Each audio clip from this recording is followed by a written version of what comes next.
2023 में पिछले साल की निस्बत ये 14.5% की गिरावट क्यों हुई है और 2024 में क्या ये रिकवरी मुमकिन है? जो हज़ारों की तादाद में मजदूर बेरोजगार हो गए, क्या वापस उनका रोजगार भी बहाल होगा और इंडस्ट्री उसी तरह से अपने पैरों पर दोबारा खड़ी हो सकेगी? इसी पर गुफ्तगू करते हैं नासिर अली शाह बुखारी साहब, चेयरमैन है KSB ग्रुप के।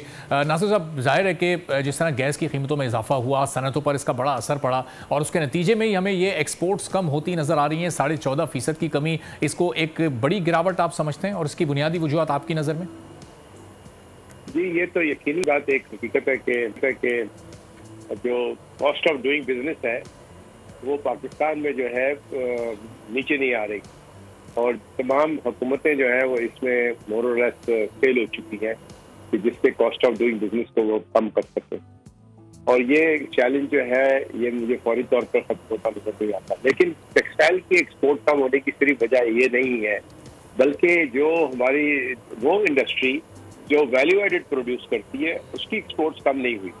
उनके पास जो है वो आज भी एक्सपोर्ट्स के ऑर्डर्स हैं और उनके पास ग्रोथ है। मसलन जैसे कि आपके पास एक मोजे बनाने वाले सेक्टर है और इंटरलूप के नाम से कंपनी है, उन्होंने अपनी एक्सपेंशन जो है वो इस साल मुकम्मल कर ली और उनकी प्रोडक्शन जो है वो पूरी तरह से जारी है और उनके एक्सपोर्ट्स जो है वो खासतौर पे USA के लिए काफ़ी उसमें तेजी आई।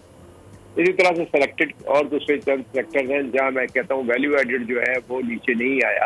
हाँ, धागे की एक्सपोर्ट जो है वो कम हुई है, या कोरा जो आपका इस्तेमाल होता है कपड़ा, उसकी एक्सपोर्ट जरूर कम हुई है और उसमें आपको जो है सोचना होगा कि आप कब तक ये बेच सकेंगे, बल्कि आपको वैल्यू एडिशन पे जाने की जरूरत है। गारमेंट इंडस्ट्री को कैसे फरोग दिया जाए, तो फोकस जो है वो गारमेंट इंडस्ट्री पर जितना ज्यादा बढ़ाया जा सकता है उतना हमें जो है बेहतर वैल्यू भी मिल सकती है और हमें मार्केट भी मिल सकती है।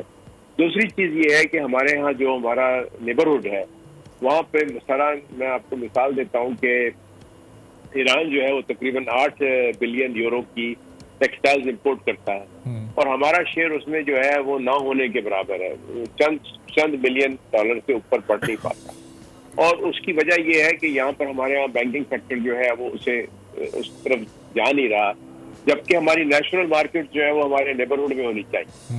अमूमन लोग जो है वो सबसे ज्यादा ट्रेड अपने करीबी मुल्कों से करते हैं। हमारी बदकिस्मती ये है कि हम अपने इर्द गिर्द किसी भी तरह से भी ट्रेड नहीं करते और इवन जो हमारी अफगानिस्तान से ट्रेड थी वो भी कम हो रही है और हमारी ट्रेड सेंट्रल एशिया से बढ़ नहीं पा रही।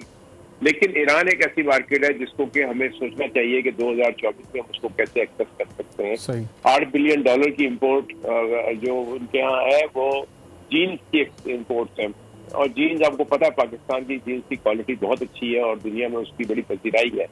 यहाँ ये कि होम टेक्सटाइल्स की ज़रूरत है और उसको होम टेक्सटाइल्स के लिए जो है एक बहुत सपोर्ट जो है ईरान ने। तो नासिर साहब, ये मार्केट्स क्या हमने ग्रेजुअली लूज की हैं या क्या इसमें हमारी क्वालिटी का इशू है या फिर गवर्नमेंट का फोकस नहीं था, प्रायोरिटी इशू है? इसकी बेसिक वजूहत क्या है कि मार्केट्स को लूज कर रहे हैं?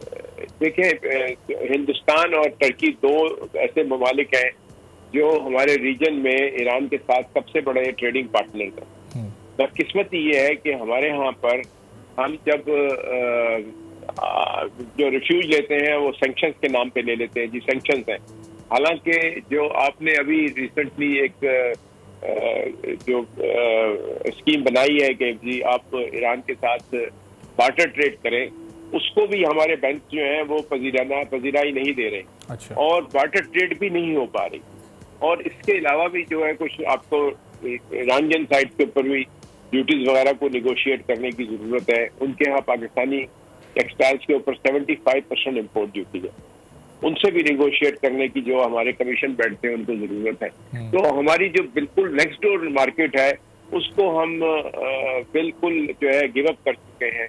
अच्छा। और जो इस वक्त उनकी 90% टेक्सटाइल की इम्पोर्ट्स है वो टर्की से होती है। अच्छा। कुछ माल हमारे यहाँ पाकिस्तान से टर्की जाता है और वो रूट होके फिर वापस ईरान आ जाता है, लेकिन उससे भी कॉस्ट बढ़ जाती है। उन्होंने बायलैटरल अरेंजमेंट ऐसे किए हुए कि जहाँ उनके पास जो है ड्यूटीज नहीं लगती हैं, बहुत कम लगती हैं। तो हमें भी उस किस्म की जो है एक बायलैटरल एग्रीमेंट्स की, या जो खास तौर पे ECO में हमें कोशिश करने की जरूरत है कि ECO जो है वहाँ हमारे पास सेटलमेंट का भी एक सिस्टम मौजूद है। वहाँ पे ECO बैंक है। हम ये जो ECO के जो 9 ममालिक हैं इनके दरमियान अपनी ट्रेड जो है वो सेटल कर सके अपनी अपनी करेंसीज के अंदर, ताकि वो जो उनके ऊपर जो एक मार्केट्स है वो हमें मिल सके। अब आप देखिए आज जो है खबर आई है कि इंडिया ने जो है वो ऑयल इंपोर्ट किया यूएई से और उसको रुपयों में जो है अदायगी की है।